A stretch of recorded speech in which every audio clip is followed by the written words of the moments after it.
it's your favorite girl Love back today. Today I'm super excited. Yeah, it's a special day. I'm chilling right here in Middlesbrough here in the UK, and it's a fun day. We're here in spring. It's a sunny day. Okay guys, so today I'm getting a lot of calls and messages about how life is in the UK, how one can get accommodation and get a job. So I bring you guys the good tidings of how to get accommodation, get a job, and how life is here in the UK. Who's ready for me?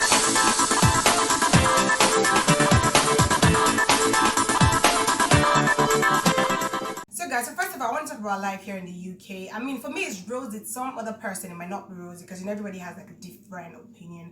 But it's rosy, although there's still a bit of a culture shock. The weather is weird. Like, not weird, but it's a bit like, oh my God, how can it be this cold? Oh, you have to like get your gloves and all of that. I do not understand how freaking. I know the funny thing is, because in spring, you always hear things like, oh, it gets hot and cold. It's always cold. Even when it's sunny, it's cold. Don't be deceived by that. It is cold. It's cold. It's cold, and it snows in spring. Is that not?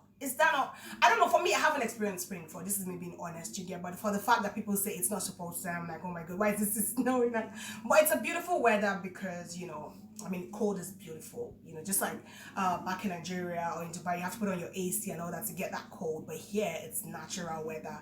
You come out and it's cold. So that's like the beautiful thing about the UK that I love. I won't even deny that. The weather is amazing. Like, it's lovely. Cold, I'm loving cold. You just have to wear your jackets and everything. And even in summer, from what I've heard, it's still going to be cold. But we're looking forward to that summer and the cold, because now we have this shock absorber in our body that we are now fighting the cold. So we're good to go. So about the cold, but one has to be prepared for the cold because you're definitely going to experience it. So just make sure you come with all of your jackets. You can still always get here anyways, but just come prepared because the cold starts from the airports, like Heathrow Airport or Newcastle, whichever one you're using, it's going to be cold. So just prepare yourself from that. So you can just get your gloves, very important, get all of your jackets, get your socks. I mean, everybody wears socks, so you should know.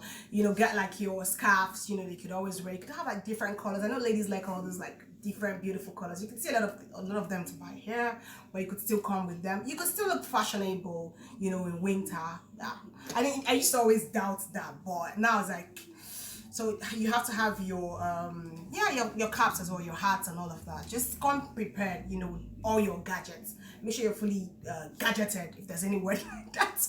Just so you don't come in and then you're like, oh my God, how did I get it? But now I'm informing you that it's cold, so that way you prepare better. But you'll be fine. It's not the kind of cold that can kill anyone. It's just that you have to know that it's cold, especially where you're coming from. If you're coming from like a place like Germany, you're used to the cold, so it's not a big deal. But a lot of people coming from maybe like Africa or Dubai, Kuwait, or those very hot places, so just know that here is a little bit like different because of the cold.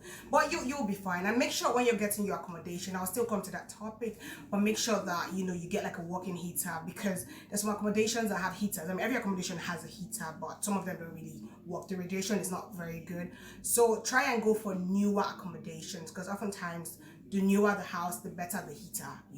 I mean, who doesn't want a new house, right? But just try and do that, because I've been in an accommodation where the heater was on, but I was still freezing. Like, I'm outside, I'm inside my house, it's still cold. I'm like, how did I get in here? But then when you're in an accommodation where there's a working heater, you're good to go, you're fine. I'm not trying to scare you. You'll be all right. It's cold, but you'll be fine. I mean, we are surviving. Everyone I know is surviving. No one has died from the cold. So don't be worried. You'll be fine. So guys, the next thing I want to talk about is the accommodation. So there are lots of accommodation options. So it's just for you to choose and then the money you have. So I'll start with the school accommodation, which starts from like £65 weekly to 120, 150. You can still see 200. Everything is just about your money, because when they say that money is good, because at the end of the day, everything you do is about your money. So the more money you have, the more your chances of getting something better. But it depends. Some people do not like the idea of school accommodation, basically because of the restrictions. Like, for instance, maybe like terms of your friends coming in to visit you, you might have like the exact time where they have to leave and all those little things here and there. But if you don't mind, the school accommodation is great, because every school accommodation is in the school or close to the school, you get, so you don't really have to like start paying for transportation and all that. But then aside that, we have the one like, off campus, like we used to call it back in Nigeria, off camp. So we have what's it called, shared apartments. So shared apartments is just you sharing with your neighbors. You get to share the kitchen, you get to share the toilet. So it's just all about your choice. If you don't mind sharing, you can do that. If you're like me and you mind sharing, then you have to go for another option, which is en suite. En suite, you still have neighbors that you get to share a kitchen with. You share just the kitchen and, like maybe outside and the parking space and all of that, but you do not share your toilet and your bathroom. So if you're a girl or if you're a person that just wants privacy, because I know most ladies, like privacy and all of that. So if you want that, you don't want to share, it's fine, you get an en suite. And en suite basically, so about the shared accommodation, it's just all about your money. So you could still see from like 200 to 300, 400, just depending on the area, because there's some of them that come with like really nice big rooms as well. And then for the en suite, we're looking at roughly £300 upwards, but just give yourself within 350, 400. Just to be on the safer side, to get like a proper toilet, a big room with a nice bed and, nice wardrobe and all that. So let's just say this is like the range, from 300 to 400. You could still get for 700. It's all about your money, like I said, but this is just me giving you the list, just so you have an idea of, what to come with or how prepared you can be. And then the next one is the studio apartment, which is everybody's dream. You just have your privacy to yourself, you have your kitchen, you have your toilet, you have everything. You could move around naked if you choose to. I mean, that's the whole living in your house. But my point is, you just get that privacy to do whatever it is you want to do. And often times that's from £400 to 500. You could still get for 600, but the least you can get like for a proper studio accommodation is from 400 upward. So if you have that, you can afford it, then you should just go for it, because it's always good to get your comfort. But basically it's just about what you want and how much you can afford it. So just make sure you come with enough money, because you're going to work at some point, because you're going to the job part, but before you come in, you have to make sure you have like an accommodation ready, or the part where you have to come see, because there's some landlords that you communicate with and then they send you videos and all that. Honestly, it's not every house you see online that is real. Like, so many people have been deceived. I've seen lots of houses, the pictures are not real. So you have to, try and get like a trusted person as well to probably go there and view. But no pressure if you don't have. You could still tell them that when you come in, you could maybe get like an Airbnb or get a hotel. And hotels, let's say from like £30 upwards, for a day, for a night. So it just depends on, how much you come with. So it still boils down to, come with like enough money to fend for yourself for like a month. So guys, we're talking about the accommodation. So there's like the furnished and then there's the non-furnished. Just like everything, there's always a new and the old. So the non-furnished is just an accommodation that is not furnished, doesn't have the Wi-Fi. Sometimes it probably has a bed, but it's not complete. There's no foam on it. Just little commas, so to speak. It's just more or less like it's not complete, just like the name said, not furnished, you get. So some people go for that and then they furnish it. And some people that get to take up mortgages and all that. So if you're going to go for a furnished apartment, so most of the furnished apartments come with like bills inclusive, which is better for me, because if you have to pay the bills yourself, it's really outrageous. Like, it's so expensive. You have to pay for your light, you have to pay for everything, like water, I won't say food bills, but it's just basically everything you can think of. Do you get, like, your Wi-Fi, which is very important. So imagine paying Wi-Fi yourself. It's a little bit like, too much. But if you go for like the one that's bills inclusive, it's better, because you don't have to worry about those bills. So you can actually get like a furnished apartment, just like what we're saying, the studio, bills inclusive, for £400 upwards, just depending on the area. Like, the closer you are to the university, the more expensive it becomes, because it's close to the university. Do you get?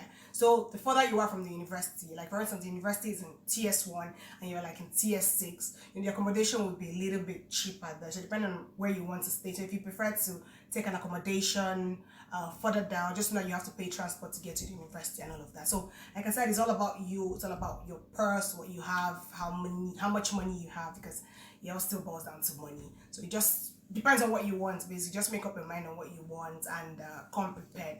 So guys, the next one we're talking about is about the jobs. Like, I'm so excited about this one because I feel like I've had so much experience and I've seen things with these my two eyes that I have a lot of stories to tell about the jobs. So I would start off with the jobs available to students here in Middlesbrough. And this is just me being honest from my experience, from questions I've asked, from other people's experiences. I just put everything together. The visible or visible, honestly, the visible jobs here is basically you working as a carer, a support worker. I've had my little cousin actually asking me that what is a support worker, which is a good question. So a support worker is basically someone that supports people to live their everyday lives. It could be teenagers, it could be the elderly, it could be people with dementia, people with terminal illnesses, people with learning disabilities. Just you're supporting someone to live their everyday lives because they can't support themselves, they can't do it alone. Do you get it? It could just be people with mental health as well. Because the good thing about the UK is they don't joke with mental health. Do you get? Unlike, in some parts of like, Africa, let me put it that way, where if someone is going through like, something, someone has a mental health issue, they just assume that it's colo or the person is crazy and the person is supposed to be on the streets eating, leftovers or eating bread like most Nigerian movies make it look like.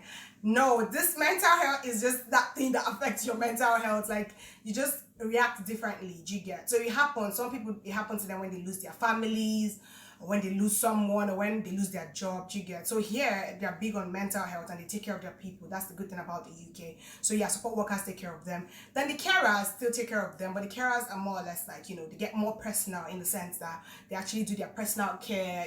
Like you have to like bathe them, give them food to eat, like some of them that can't move about, you have to be the ones to like do everything for them. You're like a support system, you're like a friend, you're a companion, or whatever it is you want to call it. So that's it.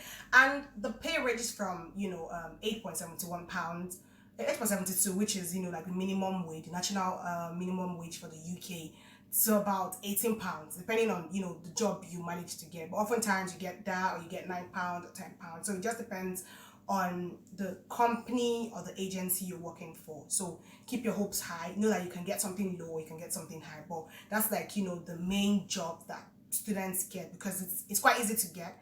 And I would say the next one will definitely be warehouse jobs, because there are a lot of students working in the warehouse as well. Warehouse job, you heard the name already, warehouse, factory worker, you work in the factory.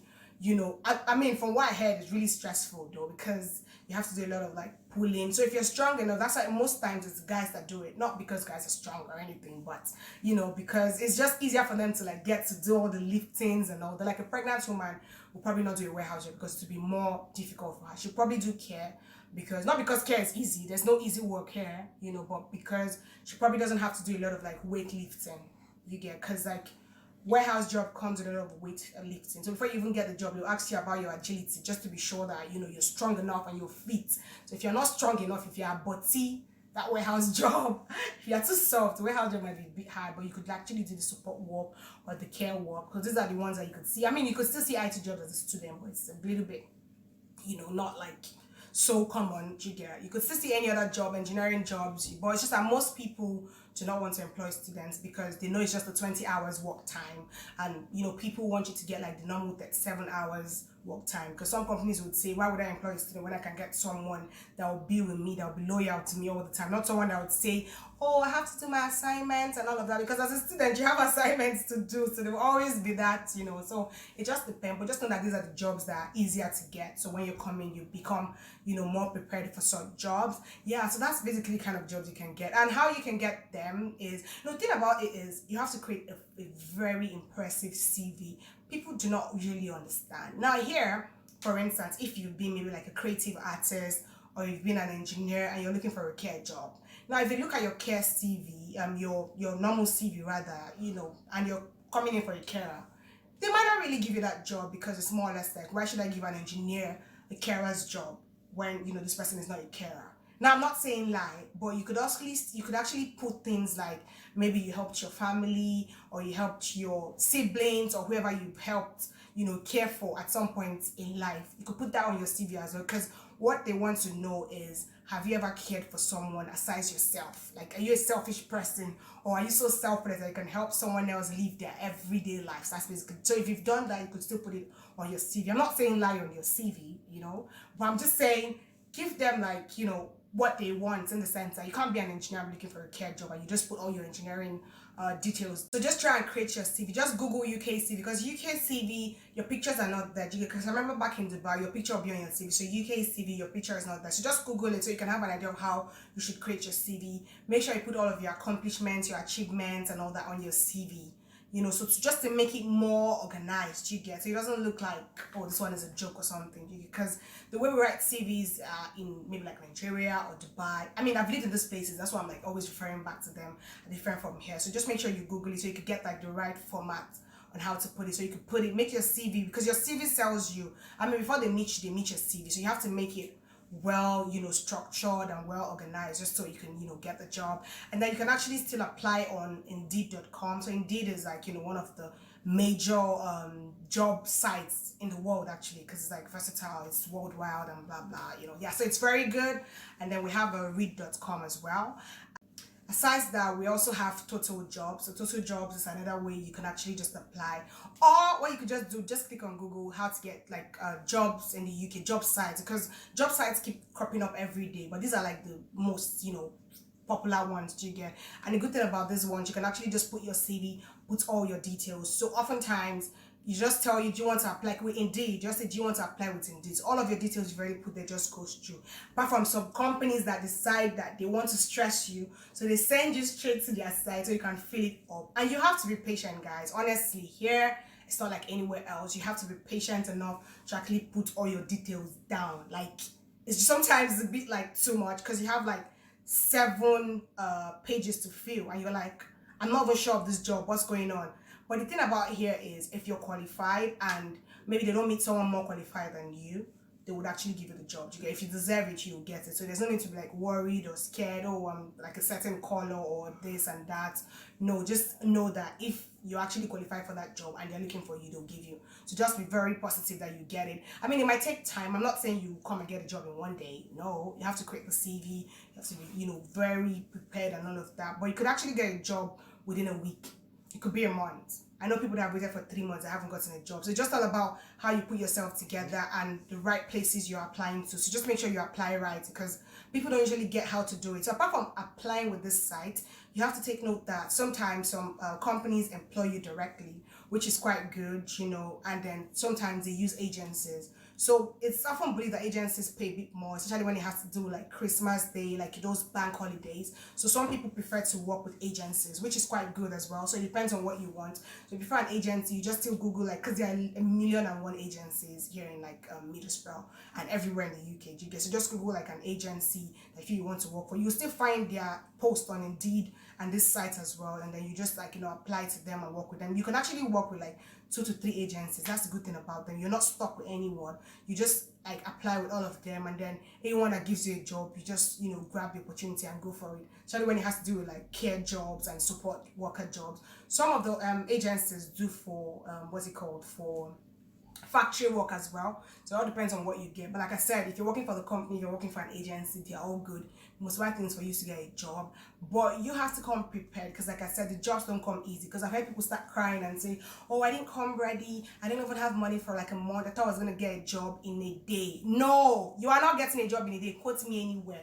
I said, well, you've been applying since forever, maybe like a year ago or something. But you have to come here, get like an address, get a phone number, do everything you're supposed to do, get like and then there's like a process as well. There's something called DBS that you have to do if you're going for like care and support worker jobs. So DBS is, they need to check your criminal record, like check with the police or the addresses you've lived all your life, just to know if you have any criminal record. No, it doesn't stop you from working. It just depends on the work. Because for instance, if you have like a criminal record with children, it might be a little bit difficult working with children, but you could still work with adults. Do you get? So it's not like you have to get discouraged because you have a criminal record, but you have to declare it just so they know the right job to give you, so you're not left behind, so to speak. So that's it. So come prepared. Know that there are jobs here and you'll be fine. You just have to come ready, and you have to have the patience. You have to have, like I keep repeating on patience, because I've had a lot of friends just give up. Do not give up. Keep applying. In a day, I'm not even exaggerating, I applied to like 50, 100 jobs in one day. So you have to have the zeal. It's not after applying for 2 jobs you just start crying there's no job in the UK. There are jobs here. You need to grab it. It won't come to your house to meet you.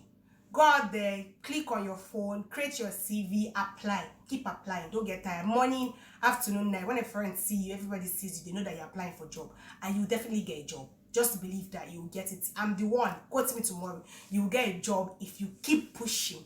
Keep pushing hard. There are jobs in the UK waiting for human beings like you and I to grab it. So go out there and grab that job. So guys, this is the end of my today's important topic about jobs, accommodation, and life in the UK. I hope you've enjoyed yourself, being around me. I know you have lots of comments, lots of questions like I get every day. Just put it on the comment box. I'm gonna answer everything to the best of my ability. I mean, I've been here, for a couple of months, so I have a lot of experience that I've seen, so just bring it on, ask your questions. I'm definitely going to answer to the best of my ability, guys. So this is the much I can take for today. It's still your favorite girl, Love Mbat TV. Make sure you subscribe to my YouTube channel, guys. Follow me on IG. It's only Love Mba. So it's ONYILOVEMBA. I still remain your one and only informative babe. I'm still that sweet girl that your mama told you about. And then I'm signing in and out. Thanks for catching up with me. See you. She's amazing. She